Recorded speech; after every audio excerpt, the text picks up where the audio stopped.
साला 1 महीने से एको गांव लुटायल नहीं खे, ऊपर से पुलिस से कुटाल बड़ी सन। सरदार हेलो कुकुर गैंग के सारा लोग के महीना भर से दाना पानी बंद बा। एकरा माई के खाली मूस के पका पका के खा के जिंदा बानी सा। अभी तो मूस खा के जिया तानी सा, लेकिन अगर यह 9-10-15 दिन रह गेल तो एक दूसरे के मुंह पी के जिए के पड़ी। अगर मुंह तो सूख जाई तो लाड़ चाटल जाई। ए हरामजादा कुत्ता के औलाद, मर्यादा पार करत तारे। ई मत भूल कि कुकुर गैंग में एगो पिलियो बा। हाँ तब पिल्ली बारू तो 5 गो पिल्ला के बीच में मैनेज करही के पड़ी। मने भूखे यहाँ गाड़ फाटे, नहायला चाहे स्विमिंग पूल। ए भी दुरिया तनी ऊंच नीच सहबू तो हमनु कुकुर गैंग में रहबू। सरदार खाली बिदुरिये काहे डांटत तानी? कम से कम एउ सर्वस के समझे के चाहे कि ना कि गैंग में एगो जड़ जनानियो बा। बिदुरिया तोहर बहिन लगा लुका रे सरवा कि बीच में बोल के चिकन बनाता रे। बहिन ना रे सरवा, साली लागेला। आ खाली हम ही मजाक कर सकतानी। अरे बाप रे बाप, तो तैका करता मजाक बाप के बेटा बारा तो मजाक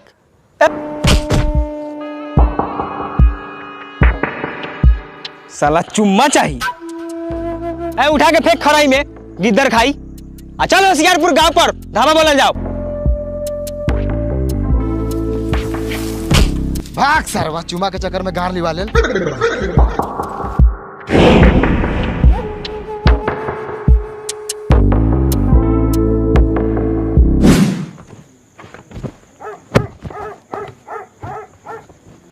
कारे झटेलिया 2 घंटा से कथी खोजले बड़े? वो चुनाहा नु खोजतानी। एकरी बहिन करे कालू चुनाहा में से खैनी गायब रहे आ चुनाहे गायब बा। बताओ भैया, हई चुनाहा चोरी भेल बा तो कोनो विदेश के आदमी चोरैले होई कि कोनो अगले बगले के बहन चोदवा सरवा चोरैले होई? कौन साला हमरा के धुआ के गरियावता रे? कोनो सरवा के हम सामान छुआऊ जाइले तो कोनो सरवा नइखे चोरैले त काहे छन छन लागता? ए साला ओकर तू गोर काहे जाता रे? तू हमर लइके बारे की ओकर लइका तोहर बानी, लेकिन चाचा चॉकलेट देवलन त जाती ले। तो 2-4 को ज्यादा चॉकलेट दे तो गाड़ो लीवाली है। उठ क्या जल्दी साला द्वार पर। हे इतना रात के हम लार हाला कैले बारा। जब बेटा पोसे के औकात ना रहे तो लार पल्ला पैदा करला, दूसरा के गाड़ धोएला।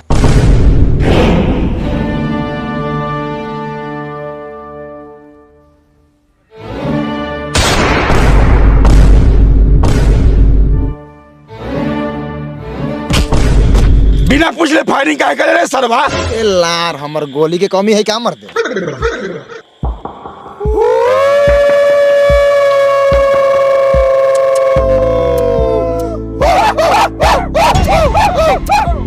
रे हे ई तो बहन चोदवा सब कुकुर गैंग वाला बांध सो। हां बागा बाबू भलवे। हां भलवे? अरे खोल रे माथा तो डाकू आयल। सरदार अब भूखला से काम ना चली, गांव में ढुकला से काम चली। चल एकरी बहिन करा के एक जोराहे से गोली मारल जाओ।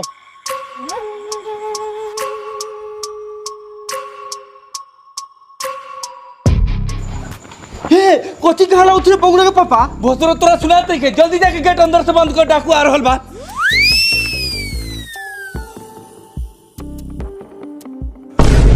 ए पागल दोगली हरामी के बच्चा, हमरा के बाहर छोड़ देले। यार जल्दी जल्दी चलो, जल्दी घर में नुका।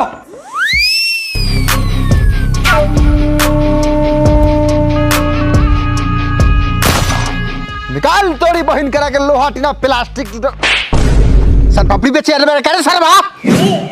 सॉरी बहन चोद हूं, मने झाड़ भरू की गलती पर तुरंते वार कर देता रे ना।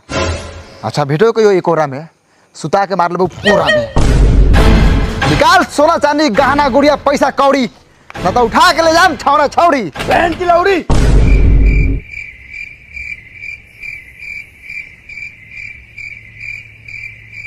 सरवा से धमकी साथ देले बा जैसे कि हमने क्या गारू भाई। हाँ लगभग वही लिखा। तोनी के निकलबे कि सब के घर में घुस के एक जोराह से गोली मारी। डरात कहने बारे सर हमने का डाकू है, ताकू ना। ताकू ताकू माने कथी? ताकू ताकू बोलता। ताकू ताकू ताकू ताकू ताकू ताकू ताकू कूता कूता ना।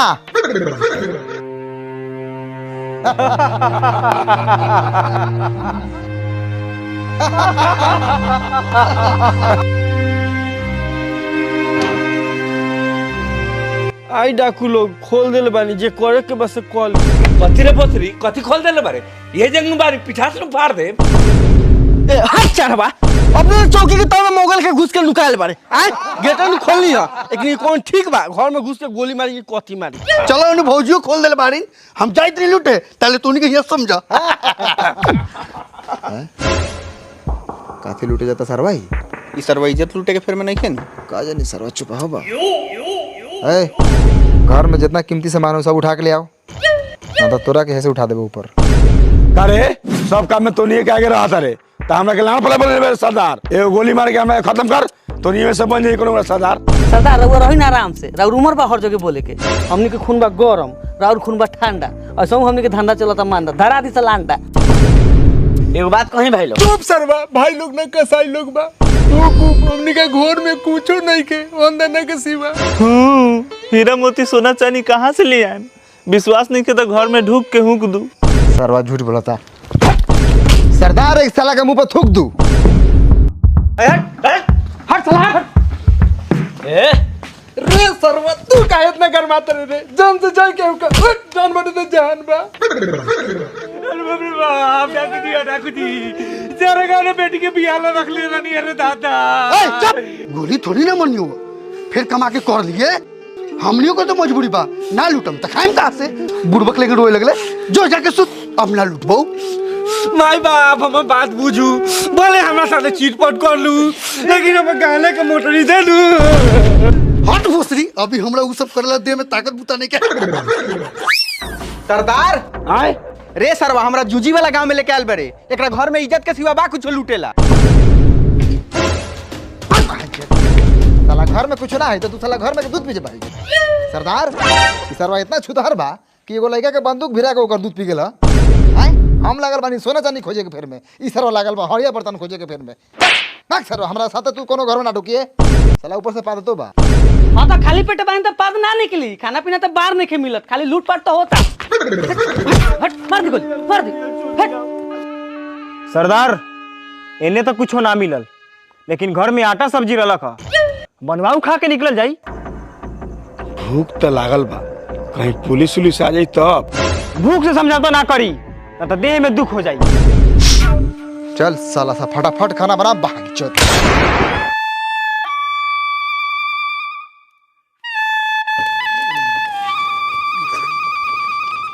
पानी लेवा लोग खाना तो बढ़िया बा।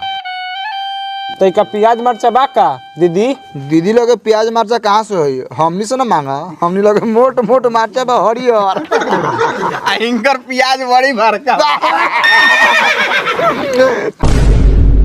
भैया बकरी पठरू पोसले बानी। हाँ बानू 3-4 गो मोट मोट लमहर। सरदार चली सब उठाई बिहान खा पी के निकल जाई। सोना चांदी तई का लूट लेनी है भर पेट खाना खा लेनी है अब हम एकदम खुश बनी। तू खुश होबे हम खुश नहीं खी काहे तू काहे नहीं खुश मने तैका मैं के सोना लूट ली आ पेट खा के सोना ली खुश हो जाई ना। तो हमरा लेखन रह ना हमरा पास इनकम के सेकंड सोर्स बा। कैसे कैसे ट्रेडिंग करी ले बिनोमो पर एकदम ट्रस्टेड ऐप बा तोरा के ट्रेडिंग करके दिखाई। दिखा दिखा रुक दिखाई ले हाय देख देखी ग्राफ होखेला एमे हमनी के प्रिडिक्शन करे के रहेला कि ग्राफ अप जाई कि डाउन जाई तबे हमनी अच्छा अर्न कर सकतनी। अब हमरा लागत है कि ग्राफ डाउन जाई तो हम डाउन पे लगा देनी। अब हमरा 5 सेकंड तक वेट करे के बा। देखिए यहाँ पे हम अर्न कर लेनी। अब हमरा फैन लागत है कि ग्राफ अप जाई तो हम फैन अप पे क्लिक कर देनी। अब हमनी के 5 सेकंड तक यहाँ वेट करे के बा। देख हम फैन से अर्न कर लेनी। अरे वाह ई तो बड़ा बढ़िया बा लेकिन तू ही बताओ एमे डिपॉजिट विड्रॉ हम कैसे करम। और देख यहाँ पे तू डिपॉजिट कर सकता है। डिपॉजिट के बहुत सारा ऑप्शन बा यूपीआई पेटीएम गूगल पे फोन पे बहुत सारा ऑप्शन बा तू कोनो ऑप्शन से एमे डिपॉजिट कर सकता है। और ये देख यहाँ पे मिलेला वीआईपी स्टेटस जहाँ पे तोरा सारा चीज मिली और यहाँ पे तू अपन पर्सनल मैनेजर ले सकता है जो तोरा के ट्रेडिंग में हेल्प भी करी। अच्छा ये डाउनलोड कहाँ से करम। डाउनलोड करे के बाद हमारा डिस्क्रिप्शन में लिंक बा वहाँ से डाउनलोड कर सकता है या फिर कमेंट पिन में लिंक बा वहाँ से डाउनलोड कर सकता है और तू भी रजिस्टर करके अच्छा अर्न कर सकता है। चल अभी एकरा के हम डाउनलोड करता नहीं चल पहले घर लुटल जा। एकरी बहिन जो तो बड़ी कादो की छे पारस जी हिसाबे से चलिएगा ना तो गिरने पर गारा फटने की संभावना है। अरे बाप रे बाप सर्वा तो सारा चीज लूट के ले गए रे दादा। बताइए बेचारा लोग रो गा रहा है, लगता है ये लोग का भी इज्जत लूट लिया है साला सो। दरोगा जी मुंह संभाल के, खाली घर लूटाइल बा। अच्छा बाले बच्चे आइए, नाम लिखवाइए, सरकार को बुझाएगा तो मुआवजा देगा। अरे सर चलिए ना, डरा कह रहे हैं हम, है ना। अरे बाप रे बाप, सारा धनवा लूट के तो डकुआ ले गेलै रे। अरे माई रे माई हट दोगला के बच्चा, सुकून से रोवे दे। बताइए इधर भी रो रहा है लोग। ए हटिए, छोड़िए, मैं डकैती तो इधर हुआ है। आप लोग रोइए मत, डरिए मत, पुलिस आपके साथ है। दरोगा जी प्रणाम। दुखी है फिर भी खुश रहने का कोशिश कीजिए। डकैती भेल रात में आ तू दिन में लफड़ाई करे रहा, चुपचाप जात रख नहीं यहाँ से। है ऐसे हौसला बांध के आइएगा तो हमारा हिम्मत टूट जाएगा महाराज। दांत चियरबा तू, चियरवा दी। काहे ऐसे बोलता रे सरवा? डकैतिया हम करा देनी है, आकि डकुआ सके हम भेज देनी है कि जा लुंगिया गंजी वाला के सहियार के गाड़ मरिया। दरोगा जी लुटाइल हमनी का बानी, रउआ काहे गरमा तनी? जब इतने गांड में दम रहल खत रात के आईती। सुनो ना बुढ़ऊ, पुलिस से बड़ा टाइट बतुआता रहो। डकुआ कहित लुंगी खोल के लंगटे नाचेला तो नाचता, तबे बचता। डाकू से किसको डर नहीं लगता है? आप लोग सामान लिखवाइए ना, कथी कथी चोरी हुआ है हम समझे। दरोगा जी कपड़ा लाता खाना पीना बकरी पटर माल जाल सब लेके ले पुतरा। अरे बाप रे बाप,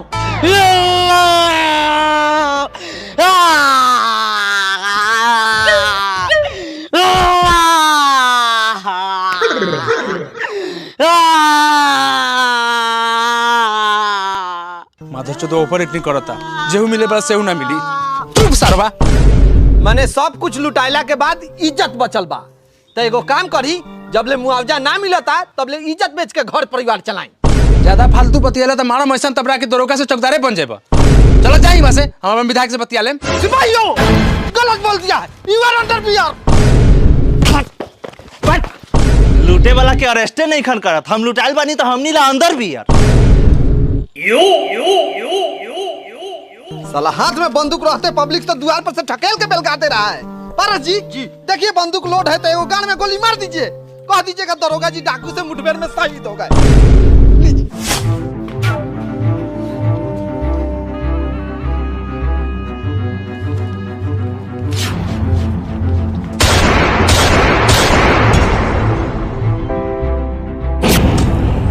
बाप रे बा, ई तो सरवा कुकुर गैंग बा।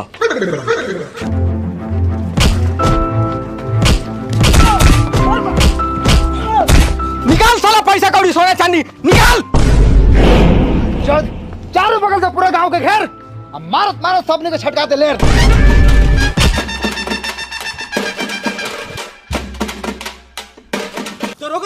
दरोगा जी जल्दी चलिए, हम थाने होके आ रहे हैं। शासन टोला में कुकुर गैंग डकैती कर रहा था। चलो इधर चलिए दरोगा जी।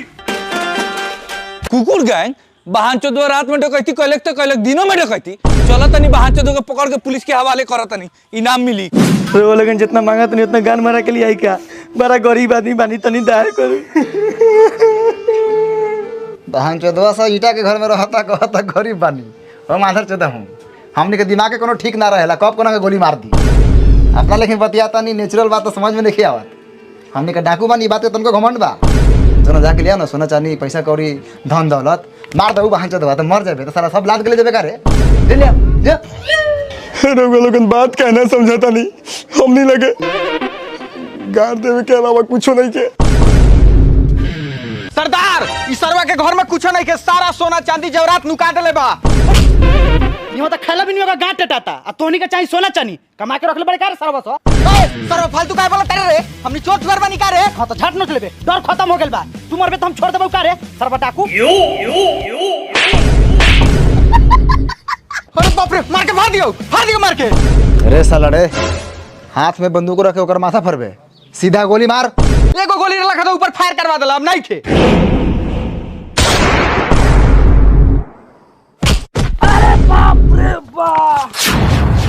कारण नी पुतरा दोगला के बच्चा हरामी के औलाद तोरा के बार बार कहता नहीं कि हमरा घर में मरद मानुस नहीं खे, त काहे करिया सार लेकिन आंगना में चारों बगल फुफियाइता रे, मार के गोलियां दोनों बाजू उड़ा दी। सरदार औरत से लाजू खाता नहीं ठीक लागता, भेजा ना भोसड़ी भी दुहिया के आके सल्टो। ए बुझला बंधु काथी मजाक केले बारू डाकुनु बानी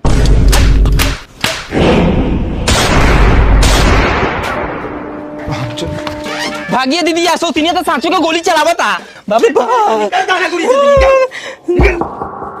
सरदार लोग में डरे नहीं के बिना बंदूक के कोनो कुछ देते नहीं के।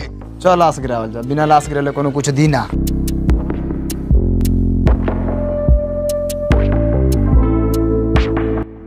अच्छा एगो लड़का है बाबू, डाकू को देखा है? डाकू को काला काला टीका लगाता है, काला कपड़ा पहनता है। बताओ, कुछ भी जानता है तो बताओ। बताएगा तो सरकार तुमको इनाम देगा, रुपया पैसा देगा, एगो दारू को खमो देगा। चल आगे बढ़ ना, झाटपुर के लड़के से इंक्वायरी करत रे।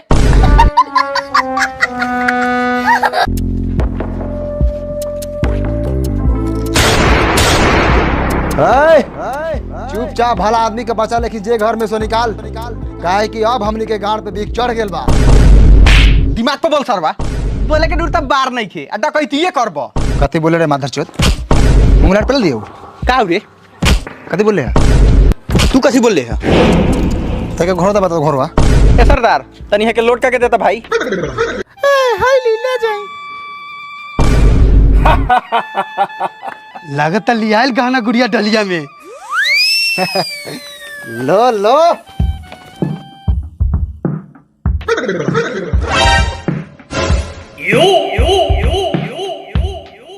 ई तो चाउर दे लगा सरदार, हमने के डाकू समझता कि भिखारी। ओए देखिए दरोगा जी, एगो लाशो गिर गया। आई सब सारा तोरा लेट के कारण हमरा लेट के कारण होता। चलो सा जाइए जाइए दौड़िए दौड़िए, दौड़ते दौड़ते उसको बारह में चले आइएगा। फालतू काय बतियात रे ठीक से कहा था, दिने दिने पूरा गांव लुटा जाता। आप पुलिस डोरी लेट से पहुंचता। हाई वर्दी काले पहनले पर खाली महीना उठावेला, उतार वर्दी हमनी के पहनी ले, तब देख हमनी के कमाल। चाचा साइज हो जातो बढ़िया जगह खिलाफ जा रहे हैं आप। किसी भी अनजान आदमी को अपना वर्दी पहना दीजिएगा, मरते हैं हम डाकू से, हम लोग का गाल फटता है। आय आय जाहिल औरत, हमने के भिखारी बानी का कि गेहूं चावल देता रू? घर में घुसे गोली मारल जाओ। सरदार भागी भागी पुलिस आ गई बा। अरे बाप रे बाप, गोली चल गया, गोली चल गया। फायरिंग कीजिए, फायरिंग। जा जा जा आगे बढ़िए, डरना नहीं है। बोले हम शहीद हो जाए। आगे चलिए ना आगे, पीछे कहाँ भाग रहे?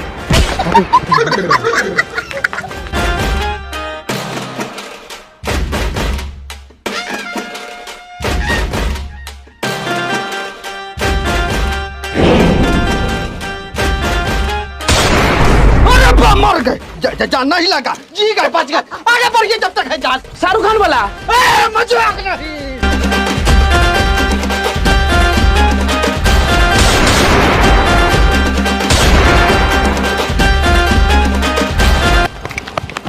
सरदार रे मार दे तोहर बंदूक का हो गेलौ? देख के वजन गोर पार नहीं के साथ बंदूक के वजन का लाइन में देखा। अकारे काली चौरान तोहर बंदूक कहाँ हो?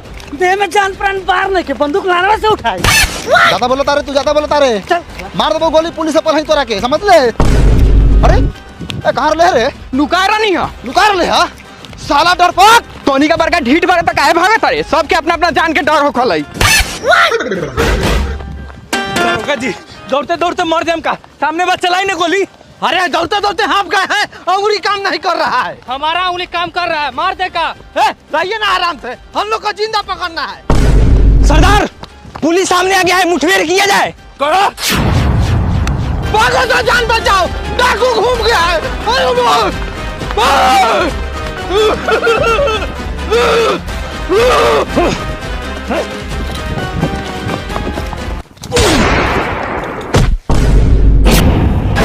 अरे अरे बाप रे, सरदार सरो के मार दे।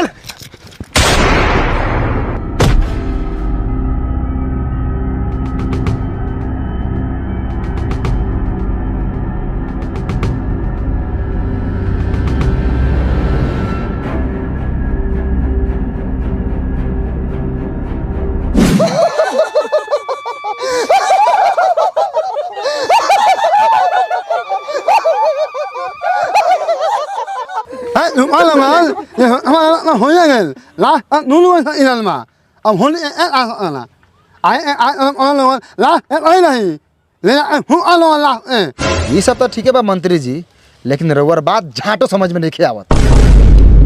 अरे यार समझाओ यार।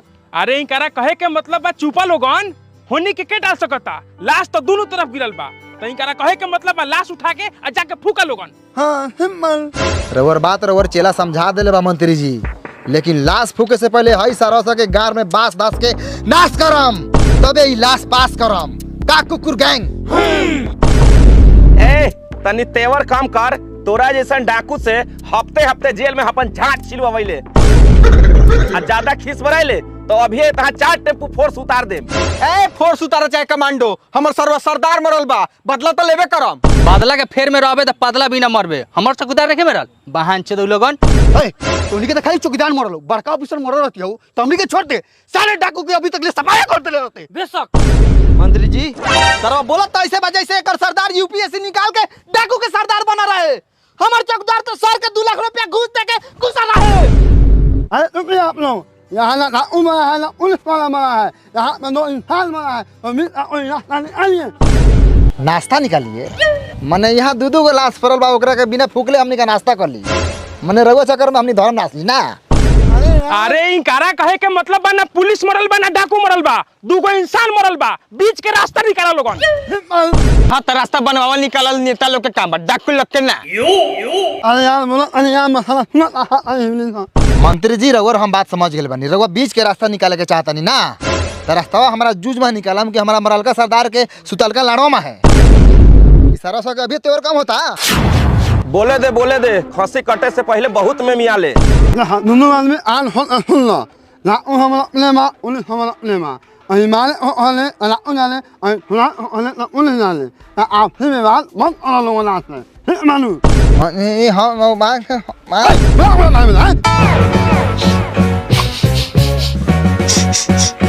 मंत्री जी हम रउर बात के पालन करब, लेकिन हमनी के डकैती लगातार करम, ठोक बजा के करब, मतलब ठोक बजा के करब, लेकिन बीच में हई सरस के ना आवे के चाही। काहे रे हमनी के चूड़ी पहनले बानी, हमनी के एरिया में डकैती करबे हमनी के छोड़ दे। रे सरवा बोका के झाट लेखा मोछ वाला मोछैला, तू रोक लेबे का? रोकम, जरूरी पड़ी त तोनी के सब गोरा के गाड़ में गोली ठोकम। अब तो पक्का लाश गिरी, सरवा लेडी सही तो बोल ले बा। अभी बहुत गरम होता है, बुझा ना हम लोग में। मंत्री जी इस सरवा से बहुत बढ़ चढ़ के बोला था, फर्द बंदूक नीचे रखेला। हट साला मंत्री साथे मनाड़ो पा दो।